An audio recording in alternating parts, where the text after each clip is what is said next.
It's your lucky day, bakers, because today we are making my all-time #1 forever favorite brown butter brownies. So our brown butter is all done. What a beauty. Amazing. just like magic, you guys. I have been making these brownies for as long as I can remember, and they never disappoint. These brownies are super chocolatey, perfectly chewy, and they have those paper-thin, crinkly tops that are the hallmark of a really good brownie. Now, if you have never browned butter before, don't worry at all. This recipe is a great introduction to browning butter, and it's so much easier than you might think. Most brownie recipes use melted butter, but I say if you're gonna melt the butter, you might as well brown it. So before we talk more about browning the butter, let's check out our ingredient lineup over here. This recipe is very similar to other brownie recipes in that it only requires a few simple ingredients. Here's what you'll need. For this recipe, we're going to use granulated sugar. We have bittersweet chocolate chips, all-purpose flour. We're using 3 eggs that are at room temperature. We have our vanilla extract. Make sure to use a good quality vanilla. We have semi-sweet chocolate chips. Those are optional, but in my world, they're not really. We have unsweetened cocoa powder, a little bit of salt, and of course, our unsalted butter. So let's get started with browning the butter.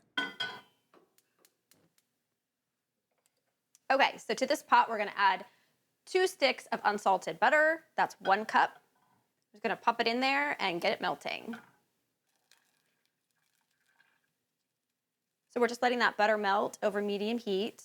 You don't wanna crank it all the way up to high, just melt it slowly. And then we're gonna start browning the butter. You wanna use unsalted butter for this recipe because we're adding a little bit of salt to the batter and you don't want them to be too salty. You wanna be able to control the amount of salt in the recipe. So we have now melted the butter, and as you can see, it's getting a little bit of white and frothiness happening on top and some bubbles around the edge of the pan. So I'm gonna turn my heat down just a little bit, only to make sure we don't brown it too quickly. And the butter's gonna start to crackle, kind of foam up. It gets a little bit like it's spitting almost. Little bubbles are forming again around the sides. You wanna stay near the pan at this point because you wanna make sure that you are babysitting this brown butter all the way to the end so that you don't burn it, because burned brown butter is definitely not good. You don't want to use it in your recipe. Okay, turning up the heat a little bit. As you can see, it's getting very bubbly, almost like you're boiling the butter. But again, you want to keep stirring often and do not walk away from the pan. Still stirring. This whole process takes about 4 to 5 minutes generally. And what you're going to end up with is a butter that has little bits of brown milk solids that fall to the bottom of the pan. And this adds a really interesting and unique depth of flavor to your baking recipes. It's really delicious. I like to use it in cookies, cakes, frostings even, and of course these brown butter brownies, which are so good. Okay, we are getting a little bit closer to that butter starting to separate. Still bubbling. Still making lots of noise. Okay, our butter is really sizzling now, and you can see, if you look really closely, that it's starting to break up into little bits. They're not browned yet, but you can see all those little bits of white milk solids floating around in the melted butter. So you're just going to take it one step further and get those little bits of milk solids to turn an amber brown color. We don't want it to be too dark because then you've burnt your brown butter.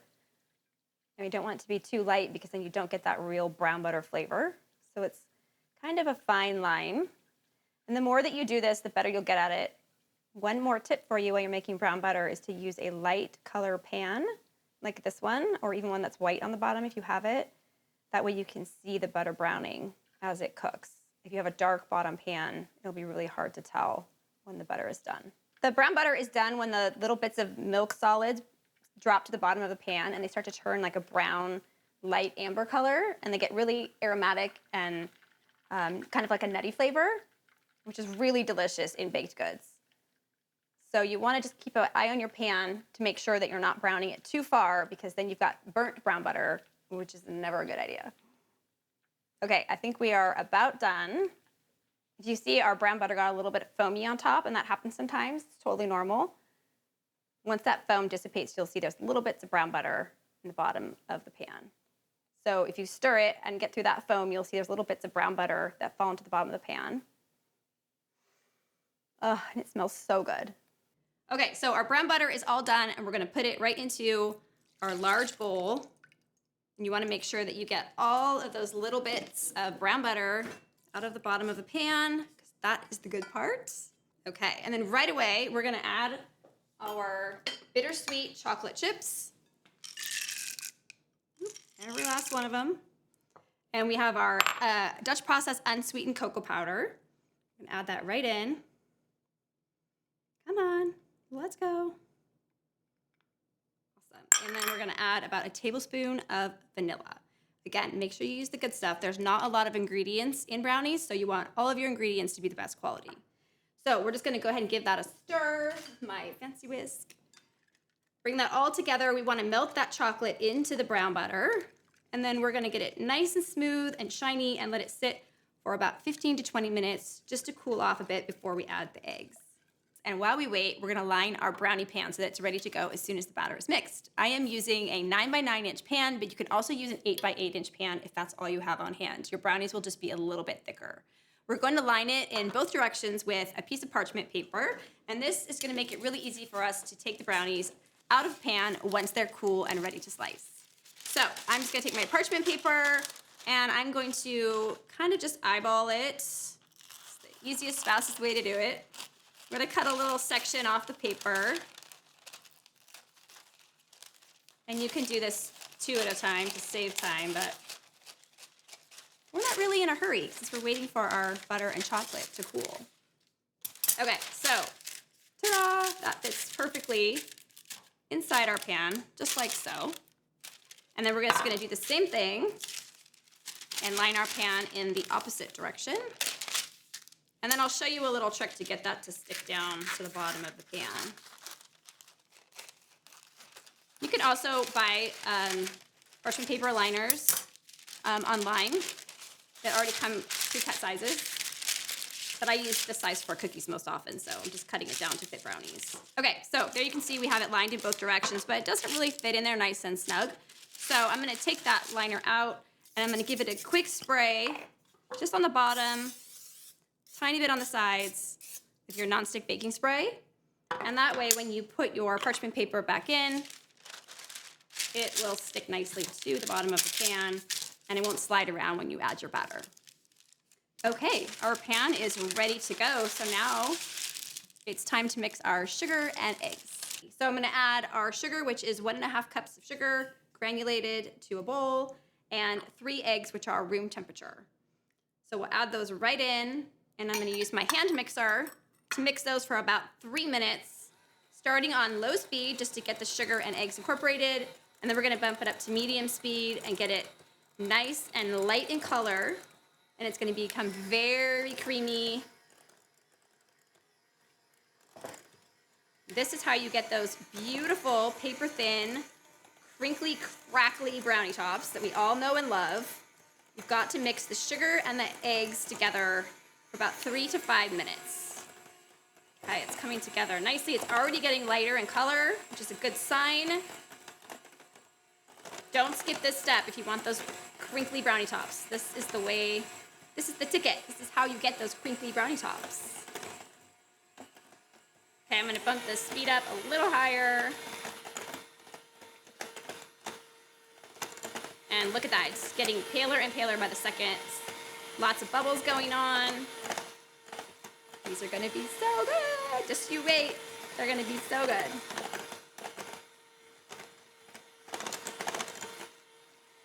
Okay, we are almost there. This looks so beautiful. You can see how thick and creamy. Look how thick and creamy that is. Just eggs and sugar together. I'm gonna give it a little bit longer. A little more whisking.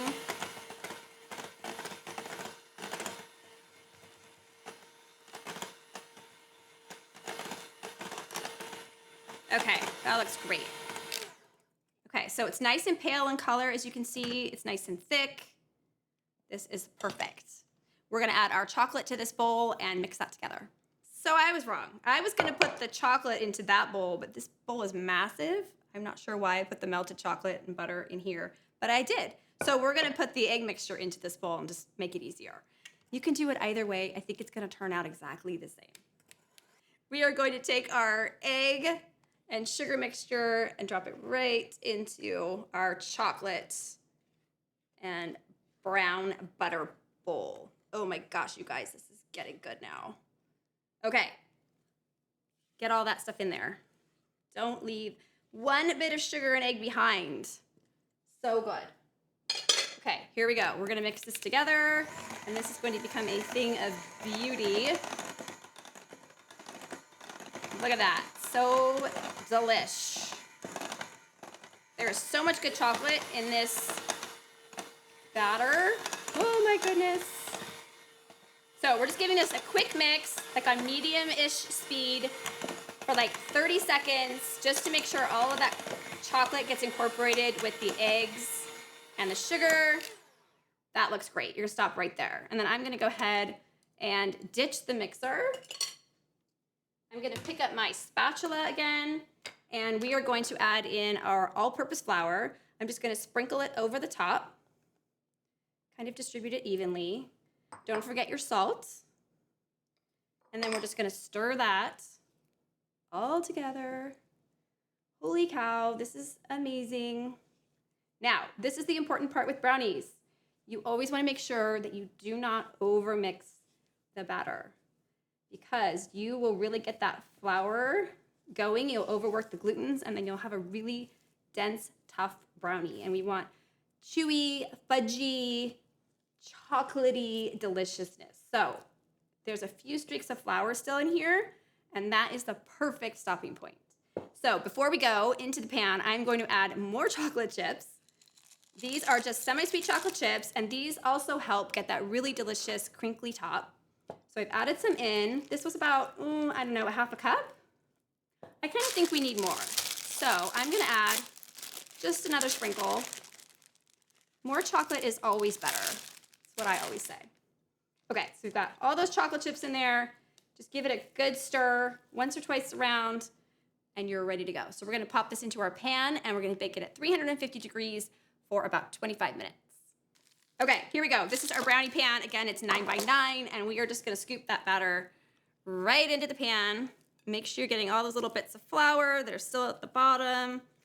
And in she goes. Oh my goodness. Look at how luscious that batter is. Oh my goodness. Okay, I dare you not to lick the spatula. This is so good.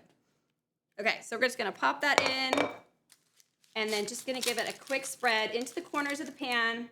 You don't need to overdo it. You wanna work kind of quickly and get this into the oven right away. So I'm just pushing the batter into the corners of the pan and leveling it off on the top. Perfect. Okay, we're gonna bake these at 350 degrees for about 25 to 30 minutes.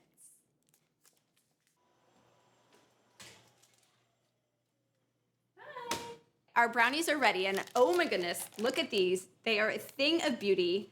Look at those paper thin, crinkly, crackly tops. They are so perfect. I can't wait to bite into one of these, and I know that you aren't gonna wanna let them cool, but I highly recommend you do if you wanna get those nice, clean edges on your brownie squares.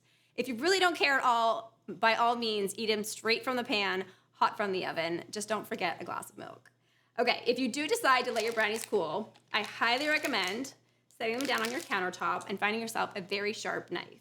Then you're gonna wanna wet down the knife with hot water and make each slice one at a time, making sure that you're cleaning the knife in between each slice. So let's get started. So I've got my hot, sharp knife, and I'm just gonna wipe it with a clean dish towel.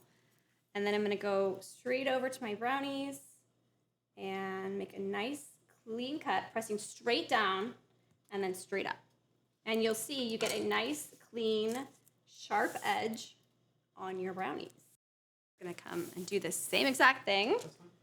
And we're gonna give it another slice, pressing straight down and straight back up.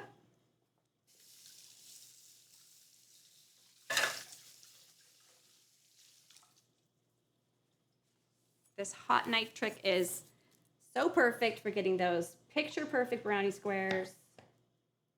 Okay, so I've got all of my cuts made this way. I'm just gonna flip my parchment paper the opposite direction, and we're gonna do the same thing, going the other way. You guys, these brownies are so chewy, which is what I look for in a good brownie, and they aren't kicky at all. Just perfectly chewy, super fudgy, and very delicious. And the brown butter really takes the flavor up a notch. I can't say enough good things about these brownies. You'll just have to try them for yourself. The recipe is down below in the show notes. As always, thank you for watching, and if you liked this video, please like, comment, and subscribe. I would be so honored to have you following along here. Stay tuned for more delicious recipes coming your way soon.